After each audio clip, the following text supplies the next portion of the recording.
Subject కి ఒక teacher ఉంటారు, అన్ని సబ్జెక్టులు నన్ను చదవమంటారు. ఇంత చిన్న బుర్రలో అన్ని ఎలా నింపాలి? Class work, home work, fair notes అంటారు. సబ్జెక్ట్ కి 3 బుక్స్ పెట్టి బ్యాగ్ నింపుతారు. ఇన్ఫాక్ట్ నా బరువు కన్నా నా బ్యాగ్ బరువే ఎక్కువ.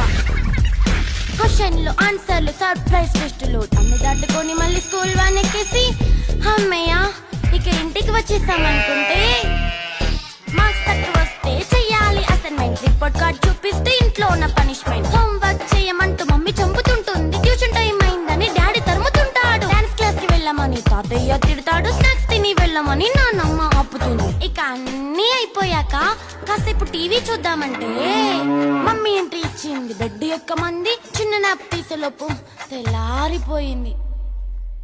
అయ్యో మళ్ళీ మొదలు ఈ స్కూల్ కష్టాలు, ఇక మళ్ళీ మొదలు ఈ బ్యాగుల మూతలు. Bye. Please subscribe my channel.